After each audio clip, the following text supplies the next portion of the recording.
The judge's house. When the time for his examination drew near, Malcolm Malcolmson made up his mind to go somewhere to read by himself. He feared the attractions of the seaside, and he also feared completely rural isolation, for of old he knew its charms, and so he determined to find some unpretentious little town where there would be nothing to distract him. He refrained from asking suggestions from any of his friends, for he argued that each would recommend some place of which he had knowledge, where he had already acquaintances. As Malcolmson wished to avoid friends, he had no wish to encumber himself with the attention of friends, and so determined to look out for a place for himself. He packed a portmanteau with some clothes and all the books he required, and then took a ticket for the first name on the local timetable, which he did not know.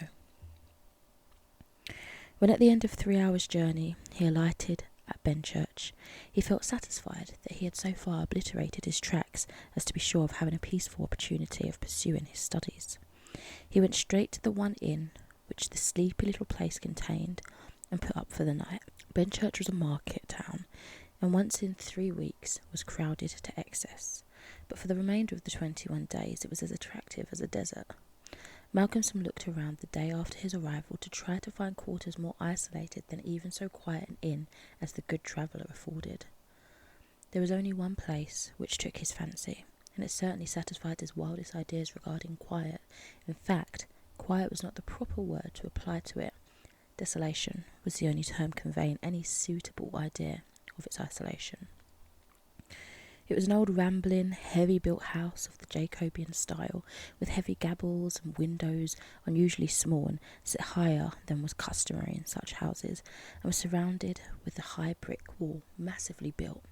Indeed, on examination, it looked more like a fortified house than an ordinary dwelling. But all these things pleased Malcolmson. Here, he thought, is the very spot I have been looking for, and if I can get opportunity of using it, I shall be happy. His joy was increased when he realised beyond doubt that it was not at present inhabited. From the post office he got the name of the agent, who was rarely surprised at the application to rent a part of the old house. Mr. Carnford, the local lawyer and agent, was a genial old gentleman, and frankly confessed his delight at anyone being willing to live in the house. "To tell you the truth," he said, "I should be only too happy on behalf of the owner to let anyone have the house rent-free for a term of years, if only to accustom the people here to see it inhabited.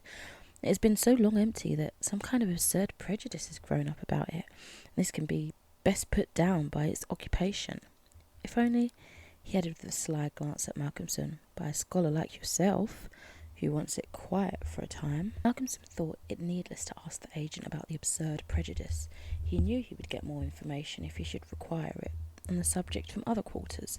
He paid his 3 months' rent, got a receipt, and the name of an old woman who would probably undertake to do for him, and come away with the keys in his pocket. He then went to the landlady of the inn, who was a cheerful and most kindly person, and asked her advice as to such stores and provisions as he would likely to acquire. She threw up her hands in amazement when he told her where he was going to settle himself. "Not in the judge's house," she said, and grew pale as she spoke. He explained the locality of the house, saying that he did not know its name. When he had finished, she answered, "Aye, sure enough, the very place. It is the judge's house, sure enough." He asked her to tell him about the place, why so called, and what there was against it. She told him that it was so called locally because it had been many years before, how long she could not say, as she was herself from another part of the country, but she thought it must have been 100 years or more, the abode of a judge who was held in great terror on account of his harsh sentences and his hostility to prisoners at assizes. As to what there was against the house itself, she could not tell. She had often asked, but no one could inform her. But there was a general feeling that there was something, and for her own part she would not take the money in Drinkwater's bank to stay in the house an hour by herself. Then she apologised to Malcolmson for her disturbing talk. "It's too bad of me, sir, and you, and a young gentleman too, if you'll pardon me saying it, going to live there all alone. If you, my boy, you'll excuse me for saying it, you wouldn't sleep there a night, not if I had to go there myself and pull the big alarm bell that's on the roof." The good creature was so manifestly in earnest and was so kindly in her intentions that Malcolmson, although amused, was touched. He told her kindly how much he appreciated her interest in him, and added, "But, my dear Mrs. Witham, indeed you need not be concerned about me. A man who is reading for the mathematical tripos has too much to think of to be disturbed by any of these mysterious somethings, and his work is of too exact and prosaic a kind to allow of his having any corner in his mind for mysteries of any kind. Harmonical progression, permutations and combinations and elliptic functions have sufficient mysteries for me." Mrs. Witham kindly undertook to see after his commissions, and he went himself to look for the old woman who had been recommended to him. When he returned to the judge's house with her after an interval for a couple of hours, he found Mrs. Witham herself waiting with several men and boys carrying parcels, and an upholsterer's man with a bed in a car, for she said, though tables and chairs might be all very well, a bed that hadn't been aired for mayhap 50 years was not proper for young bones to lie on. She was evidently curious to see the inside of the house, and though manifestly so afraid of the somethings that the slightest sound she clutched onto Malcolmson, whom she had never left for a moment, went over the whole place. After his examination of the house, Malcolmson decided to take up his abode in the great dining room, which was big enough to serve for all his requirements, and Mrs. Witham, with the aid of the charwoman, Mrs. Dempster, proceeded to arrange matters. When the hampers were brought in and unpacked, Malcolmson saw that with much kind forethought she had sent from her own kitchen sufficient provisions to last for a few days. Before going, she expressed all sorts of kind wishes, and at the door turned and said, "And perhaps, sir, as the room is big and draughty, it might be well to have one of those big screens put round your bed at night. Though, truth tell, I would die myself if I were to be so shut in with all kinds of things that put their heads round the sides or over the top and look on me."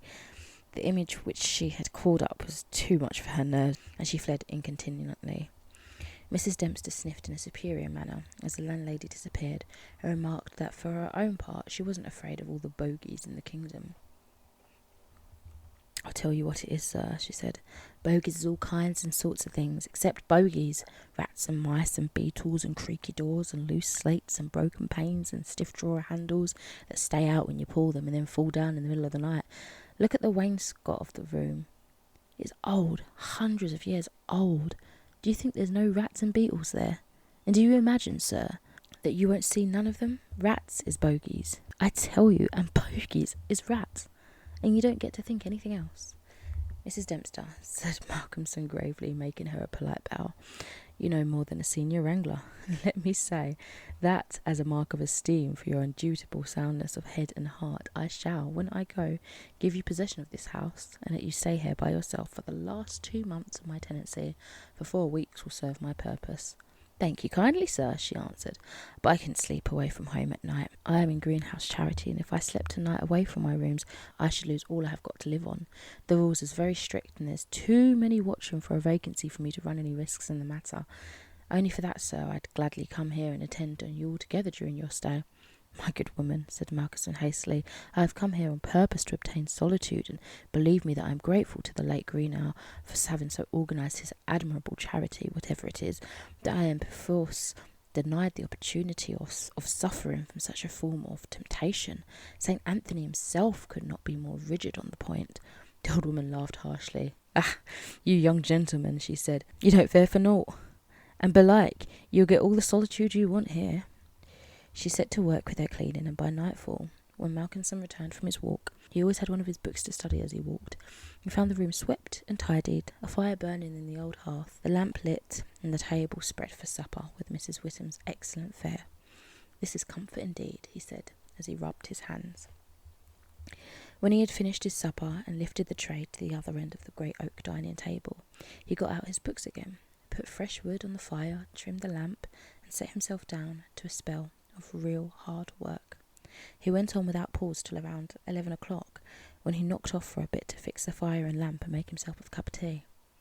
He had always been a tea drinker, and during his college life had sat late at work and had taken tea late. The rest was a great luxury to him, and he enjoyed it with a sense of delicious, voluptuous ease. The renewed fire leaped and sparkled and threw faint shadows through the great old room, and as he sipped his hot tea, he revelled in the sense of isolation from his kind. It was that he began to notice for the first time what a noise the rats were making. Surely, he thought, they couldn't have been at it all the time I was reading. Had they been, I must have noticed it. Presently, when the noise increased, he satisfied himself that it was really new. It was evident that at first the rats had been frightened at the presence of a stranger and the light of the fire and lamp, but that as time went on they had grown bolder and were now disporting themselves as was their wont. How busy they were, and hark to the strange noises! Up and down, behind the wainscot, over the ceiling and under the floor they raced and gnawed and scratched. Malcolmson smiled to himself as he recalled to mind the saying of Mrs. Dempster, "Bogies is rats and rats is bogies." The tea began to have its effect of intellectual and nervous stimulus. He saw with joy another long spell of work to be done before the night was past, and in the sense of security which it gave him, he allowed himself the luxury of a good look around the room. He took his lamp in one hand and went all around, wondering that so quaint and beautiful an old house had been so long neglected. The carving of the oak on the panels of the wainscot was fine, and on and around the doors and windows it was beautiful and of rare merit. There were some old pictures on the walls, but they were coated so thick with dust and dirt that he could not distinguish any of them, though he held his lamp as high as he could over his head. Here and there, as he went round, he saw some crack or a hole blocked for a moment by the face of a rat with his bright eyes glittering in the light, but in an instant it was gone, and a squeak and a scamper followed. The thing that most struck him, though, however, was the rope of the great alarm bell on the roof, which hung down in a corner of the room on the right-hand side of the fireplace. He pulled up close to the hearth a great high-backed carved oak chair, and sat down to his last cup of tea. When this was done, he made up the fire, and went back to his work, sitting at the corner of the table, having the fire to his left. For a little while the rats disturbed him somewhat with their perpetual scampering, but he got accustomed to the noise as one does to the ticking of a clock or to the roar of moving water, and he became so immersed in his work that everything in the world, except the problem which he was trying to solve, passed away from him. He suddenly looked up. His problem was still unsolved, and there was in the air the sense of the hour before dawn, which is so dread to doubtful life. The noise of the rats had ceased. Indeed, it seemed to him that it must have ceased but lately, and that it was the sudden cessation which had disturbed him. The fire had fallen low, but still it threw out a deep red glow. As he looked, he started in spite of his sang-froid. There, in the great high-backed carved oak chair by the right side of the fireplace, sat an enormous rat, steadily glaring at him with baleful eyes. He made a motion to it as though to hunt it away, but it did not stir. Then he made the motion of throwing something. Still, it did not stir, but showed its great white teeth angrily, and its cruel eyes shone in the lamplight with an added vindictiveness. Malcolm felt amazed, and seizing the poker from the hearth ran at it to kill it. Before, however, he could strike it, the rat, with a squeak that sounded like the concentration of hate, jumped upon the floor and, running up the rope of the alarm bell, disappeared in the darkness beyond the range of the green-shaded lamp. Instantly, strange to say, the noisy scampering of the rats in the wainscot began again. By the time Malcolmson's mind was quite off the problem, and as a shrill cock-crow outside told him of the approach of morning, he went to bed and to sleep. He slept so sound that he was not even waked by Mrs. Dempster coming in to make up his room. It was only when she had tidied up the place and got his breakfast ready and tapped on the screen, which closed in his bed, that he woke. He was a little tired still after his night's hard work, but a strong cup of tea soon freshened him up, and taking his book, he went out for his morning walk, bringing with him a few sandwiches lest he should not care to return till dinner time. He found a quiet walk between high elms some way outside the town, and here he spent the greater part of the day studying his Laplace. On his return, he took in to see Mrs. Whittam and to thank her for her kindness. When she saw him coming through the diamond-paned bay window of her sanctum, she came out to meet him and asked him in. She looked at him searchingly and shook her head as she said, "You must not overdo it, sir. You are paler this morning than you should be. 2 late hours and 2 hard work on the brain isn't good for any man. But tell me, sir, how did you pass the night? Well, I hope? But my heart, sir, I was glad when Mrs. Dempster told me this morning that you were all right and sleeping sound when she went in." "Oh, I was all right," he answered, smiling. The some things didn't worry me as yet. Only the rats, and they had a circus, I tell you, all over the place. There was one wicked-looking old devil that sat up on my own chair by the fire, and wouldn't go till I took the poker to him, and then he ran up the rope of the alarm bell and got to somewhere up in the wall or the ceiling. I couldn't see where. It was so dark. Mercy on us, said Mrs. Whittam. An old devil, and sitting on a chair by the fireside. Take care, sir, take care. There's many a true word spoken in jest. How do you mean? Upon my word, I don't understand. An old devil. The old devil, perhaps. There, sir, you needn't laugh, for Malcolmson had broken into a hearty peal. You young folks thinks it's easy to laugh at things that makes older ones shudder. Never mind, sir, never mind. Please God, you'll laugh all the time. It's what I wish for you myself. And the good lady beamed all over in sympathy with his enjoyment, her fears gone for a moment. Oh, forgive me, said Malcolmson presently. Don't think me rude, but the idea was too much for me, that the old devil himself was on the chair last night, and at the thought he laughed again. Then he went home to dinner. This evening the scampering of the rats began earlier. Indeed, it had been going on before his arrival, and only ceased whilst his presence by its freshness disturbed them. After dinner he sat by the fire for a while and had a smoke, and then, having cleared his table, began to work as before. Tonight the rats disturbed him more than they had done on the previous night. How they scampered up and down and under and over, how they squeaked and scratched and gnawed, how they, getting bolder by degrees, came to the mouths of their holes and to the chinks and cracks and crannies in the wainscoting, till their eyes shone like tiny lamps at the firelight, rose and fell. But to him, now doubtless accustomed to them, their eyes were not wicked, only their playfulness touched him. Sometimes the boldest of them made sallies out on the floor or along the mouldings of the wainscot. Now and again, as they disturbed him, Malcolmson made a sound to frighten them, smiting the table with his hand or giving a fierce "shh, shh," so they fled straight away to their holes. And so the early part of the night wore on, and despite the noise Malcolmson got more and more immersed in his work. All at once he stopped, as on the previous night, being overcome by a sudden sense of silence. There was not the faintest sound of gnaw, or scratch, or squeak. The silence was as of the grave. He remembered the old occurrence of the previous night, and instinctively he looked at the chair standing close by the fireside, and then a very odd sensation thrilled through him. There, on the great old high-backed carved oak chair, beside the fireplace, sat the same enormous rat, steadily glaring at him with baleful eyes. Instinctively, he took the nearest thing to his hand, a book of logarithms. He looked at it. The book was badly aimed, and the rat did not stir. So again, the poker performance of the previous night was repeated, and again, the rat, being closely pursued, fled up the rope of the alarm bell. Strangely, too, the departure of this rat was instantly followed by the renewal of the noise made by the general rat community. On this occasion, as on the previous one, Malcolmson could not see that what part of the room the rat disappeared, for the green shade of his lamp left the upper part of the room in darkness, and the fire had burned low. On looking at his watch, he found it was close on midnight, and, not sorry for the divertissement, he made up his fire and made himself his nightly pot of tea. He had got through a good spell of work, and thought himself entitled to a cigarette. And so he sat on the great oak chair before the fire and enjoyed it. While smoking, he began to think that he would like to know where the rat disappeared to, for he had certain ideas for the morrow, not entirely disconnected with a rat trap. Accordingly, he lit another lamp and placed it so that it would shine well into the right-hand corner of the wall by the fireplace. Then he got all the books he had with him and placed them handy to throw at the vermin.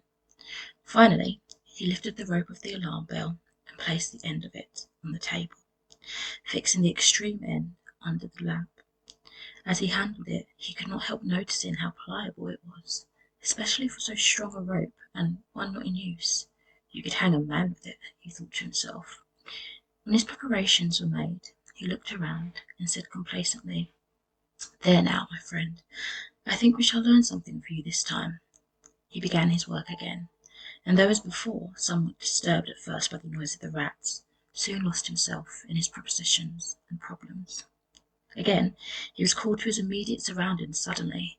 This time, it might not have been the sudden silence only which took his attention. There was a slight movement of the rope, and the lamp moved. Without stirring, he looked to see if his pile of books was within range, and then cast his eye along the rope. As he looked, he saw the great rat drop from the rope on the oak armchair and sit there, glaring at him. He raised a book in his right hand, and taking careful aim, flung it at the rat. The latter, with a quick movement, sprang aside and dodged the missile. He then took another book, and a third, and flung them one after another at the rat, but each time unsuccessfully. At last, as he stood with the book poised in his hand to throw, the rat squeaked and seemed afraid. This made Malcolmson more than ever eager to strike, and the book flew and struck the rat a sounding blow. He gave a terrified squeak, and turning on his pursuer a look of terrible malevolence, ran up the chair back and made a great jump to the rope of the alarm bell and ran up it like lightning. The lamp rocked under the sudden strain, but it was a heavy one and did not topple over. Malcolmson kept his eyes on the rat, and saw it by the light of the second lamp leap to a moulding of the wainscot and disappear through a hole in one of the great pictures which hung on the wall, obscured and invisible through its coating of dirt and dust. "I shall look up my friend's habitation in the morning," said the student, and he went over to collect his books. "The third picture from the fireplace I shall not forget." He picked up the books one by one, commenting on them as he lifted them. Conic sections he does not mind, nor cycloidal oscillations, nor the Principia, nor quaternions, nor thermodynamics. Now for the book that fetched him. Malcolmson took it up and looked at it. As he did so, he startled, and a sudden pallor overspread his face. He looked round uneasily and shivered slightly as he murmured to himself, "The Bible my mother gave me. What an odd coincidence." He sat down to work again, and the rats in the wainscot renewed their gambols. They did not disturb him, however. Somehow their presence gave him a sense of companionship. But he could not attend to his work, and after striving to master the subject on which he was engaged, gave up in despair, and went to bed as the first streak of dawn stole in through the eastern window. He slept heavily but uneasily, and dreamed much, and when Mrs. Dempster woke him late in the morning, he seemed ill at ease, and for a few minutes did not seem to realize exactly where he was. His first request rather surprised the servant.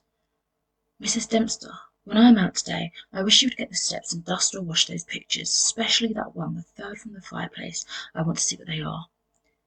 Late in the afternoon, Malcolmson worked at his books in the shaded walk, and the cheerfulness of the previous day came back to him as the day wore on, and he found that his reading was progressing well. He had worked out to a satisfactory conclusion all the problems which had yet baffled him, and it was in a state of jubilation that he paid a visit to Mrs. Witham at the Good Traveller. He found a stranger in the cosy sitting room with the landlady, who was introduced to him as Dr. Thornhill. She was not quite at ease, and this, combined with the doctor's plunging at once into a series of questions, made Malcolmson come to the conclusion that this presence was not an accident. So, without preliminary, he said, "Dr. Thornhill, I shall with pleasure answer you any question you may choose to ask me if you will answer me one first." The doctor seemed surprised, but he smiled and answered at once. "Done. What is it?" "Did Mrs. Witham ask you to come here and see me and advise me?" Dr. Thornhill for a moment was taken aback, and Mrs. Witham got fiery red and turned away, but the doctor was a frank and ready man, and he answered at once and openly, "She did, but she didn't intend you to know it. I suppose it was my clumsy haste that you may suspect. She told me that she did not like the idea of your being in that house all by yourself, and that she thought you took too much strong tea. In fact, she wants me to advise you, if possible, to give up the tea in the very late hours. I was a keen student in my time, so I suppose I may take the liberty of a college man, and, without offence, advise you not quite as a stranger." Malcolmson, with a bright smile, held out his hand. "Shake, as they say in America," he said. "I must thank you for your kindness, and Mrs. Witham too, and your kindness deserves a return on my part. I promise to take no more strong tea, No tea at all till you let me, and I shall go to bed tonight at 1 o'clock at latest. Will that do? Capital, said the doctor. Now, tell us all that you noticed in the old house. And so Malcolmson then and there told in minute detail all that had happened in the last 2 nights. He was interrupted every now and then by some exclamation from Mrs. Witham, till finally, when he told of the episode of the Bible, the landlady's pent-up emotions found vent in a shriek, and it was not till a stiff glass of brandy and water had been administered that she grew composed again. Dr. Thornhill listened with a face of growing gravity, and when the narrative was complete and Mrs. Witham had been restored, he asked, "The rat always went up the rope of the alarm bell?" "Always." "I suppose you know," said the doctor after a pause, "what the rope is?" "No." "It is the very rope which the hangman used for all the victims of the judge's judicial rancour." Here he was interrupted by another scream from Mrs. Witham, and steps had to be taken for her recovery. Malcolmson, having looked at his watch and found that it was close to his dinner hour, had gone home before complete recovery. When Mrs. Witham was herself again, she almost assailed the doctor with angry questions as to what he meant by putting such horrible ideas into the poor young man's mind. "He has quite enough there already to upset him," she added. Dr. Thornhill replied, "My dear madame, I had a distinct purpose in it. I wanted to draw his attention to the bell rope and to fix it there. It may be that he is in a highly overwrought state and has been studying too much, although I am bound to say that he seems as sound and healthy as a young man, mentally and bodily, as ever I saw. But then the rats, and that suggestion of the devil." The doctor shook his head and went on. "I would have offered to go and stay the first night with him, but I felt sure it would have been a cause of offence. He may get in the night some strange fright or hallucination. If he does, I want him to pull that rope. All alone as he is, it will give us warning, and we may reach him in time to be of service. I shall be sitting up pretty late tonight and shall keep my ears open. Do not be alarmed if Benchurch gets a surprise before morning." "Oh, doctor, what do you mean? What do you mean?" "I mean this, that possibly, nay, more probably, we shall hear the great alarm bell from the judge's house tonight." And the doctor made about as effective an exit as could be thought of. When Malcolmson arrived home, he found that it was a little after his usual time, and Mrs. Dempster had gone away. The rules of greenhouse charity were not to be neglected. He was glad to see that the place was bright and tidy, with a cheerful fire and a well-trimmed lamp.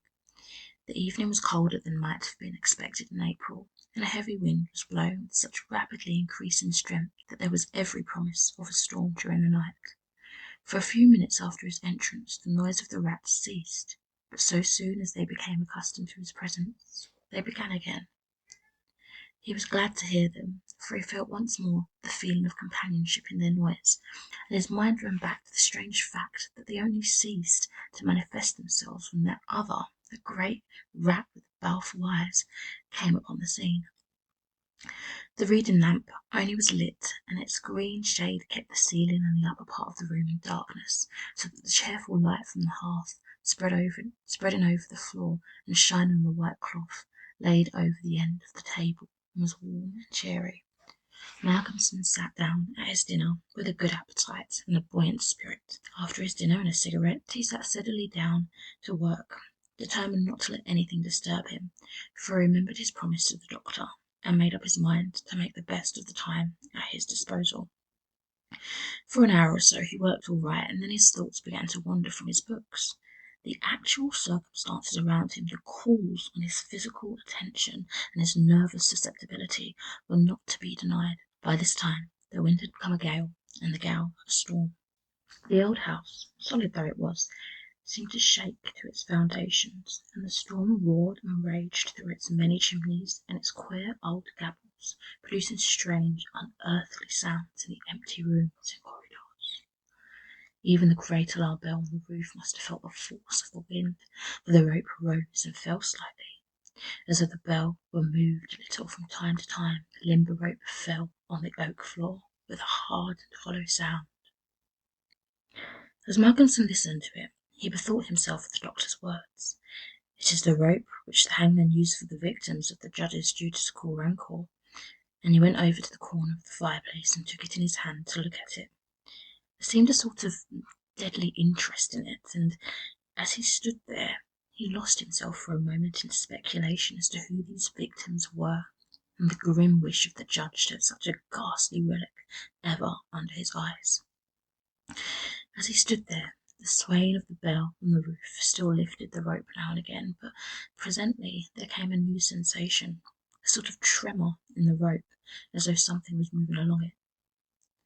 Looking up, instinctively, Malcolmson saw the great rat coming slowly down towards him, glaring at him steadily. He dropped the rope and started back with a muttered curse, and the rat, turning, ran up the rope again and disappeared. And at the same instant Malcolmson became conscious that the noise of the rats, which had ceased for a while, began again. All this set him thinking, and it occurred to him that he had not investigated the lair of the rat or looked at the pictures as he had intended. He lit the other lamp without the shade, and holding it up, went and stood opposite the third picture from the fireplace on the right-hand side where he had seen the rat disappear on the previous night. At the first glance, he started back so suddenly that he almost dropped the lamp, and a deadly pallor overspread his face. His knees shook, and heavy drops of sweat came on his forehead, and he trembled like an aspen. But he was young and plucky, and pulled himself together, and after the pause of a few seconds, stepped forward again, raised the lamp, and examined the picture, which had been dusted and washed, and now stood out clearly. It was of a judge, dressed in his robes of scarlet and ermine. His face was strong and merciless, evil, crafty, and vindictive, with a sensual mouth, hooked nose of ruddy colour, and shaped like the beak of a bird of prey. The rest of the face was of a cadaverous colour. The eyes were of peculiar brilliance, and with a terrible, malignant expression. As he looked at them, Malcolmson grew cold, for he saw there the very counterpart of the eyes of the great rat. The lamp almost fell from his hand. He saw the rat with its baleful eyes peering out through the hole of the corner of the picture, and noted the sudden cessation of the noise of the other rats. However, he pulled himself together and went on with the examination of the picture. The judge was seated in a great high-backed carved oak chair, on the right-hand side of a great stone fireplace where, in the corner, a rope hung down from the ceiling, its end lying coiled on the floor. With a feeling of something like horror, Malcolmson recognised the scene of the room as it stood and gazed around him in an awestruck manner, as though he expected to find some strange presence behind him. Then he looked over to the corner of the fireplace, and with a loud cry, he let the lamp fall from his hand. There, in the judge's armchair, with the rope hanging behind, sat the rat with the judge's baleful eyes, now intensified and with a fiendish leer. Save for the howling of the storm, without there was silence. The fallen lamp recalled Malcolmson to himself. Fortunately, it was of metal, so the oil was not spilt. However, the practical need of attending to it settled at once his nervous apprehensions. When he had turned it out, he wiped his brow and thought for a moment. This will not do, he said to himself. If I go on like this, I shall become a crazy fool. This must stop. I promised the doctor I would not take tea. Faith, he was pretty right. My nerves must have been getting into a queer state. Funny I didn't notice it. I never felt better in my life. However, it is all right now, and I shall not be such a fool again. Then he mixed himself a good stiff glass of brandy and water, and resolutely sat down to his work. It was nearly an hour when he looked up from his book, disturbed by the sudden stillness. Without, the wind howled and roared louder than ever, and the rain drove in sheets against the windows, beating like hail on the glass. But within there was no sound whatever save the echo of the wind as it roared in the great chimney, and now and then a hiss as a few raindrops found their way down the chimney in the lull of the storm. The fire had fallen low and ceased to flame, though it threw out a red glow. Malcolmson listened attentively, and presently heard a thin, squeaking noise, very faint. It came from the corner of the room where the rope hung down, and he thought it was the creaking of the rope on the floor as the swaying of the bell raised and lowered it. Looking up, however, he saw in the dim light the great rat clinging to the rope and gnawing it. The rope was already nearly gnawed through. You could see the lighter colour where the strands were laid bare. As he looked, the job was completed, and the severed end of the rope fell clattering on the oaken floor, whilst for an instant the great rat remained like a knob or tassel at the end of the rope, which now began to sway to and fro. Malcolmson felt for a moment another pang of terror as he thought that now the possibility of calling the outer world to his assistance was cut off, but an intense anger took its place, and seizing the book he was reading, he hurled it at the rat. The blow was well aimed, but before the missile could reach him, the rat dropped off and struck the floor with a soft thud. Malcolmson instantly rushed over towards him, but it darted away and disappeared in the darkness of the shadows of the room. Malcolmson felt that his work was over for the night, and determined then and there to vary the monotony of the proceedings of a hunt for the rat, and took off the green shade of the lamps so as to ensure a wider spreading light. As he did so, the gloom of the upper part of the room was relieved, and in the new flood of light, great by comparison with the previous darkness, the pictures on the wall stood out boldly. From where he stood, Malcolmson saw right opposite to him the third picture on the wall from the right of the fireplace. He rubbed his eyes in surprise, and then a great fear began to come upon him. In the centre of the picture was a great irregular patch of brown canvas, as fresh as when it was stretched on the frame. The background was as before, with chair and chimney corner and rope, but the figure of the judge had disappeared.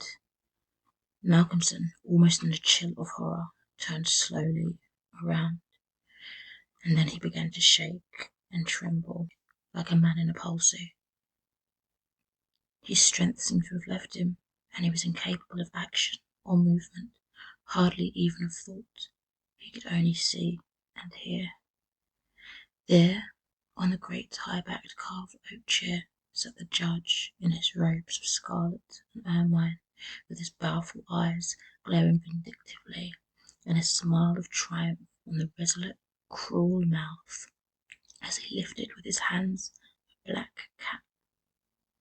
Malcolmson felt as if the blood was running from his heart, as one does in moments of prolonged suspense.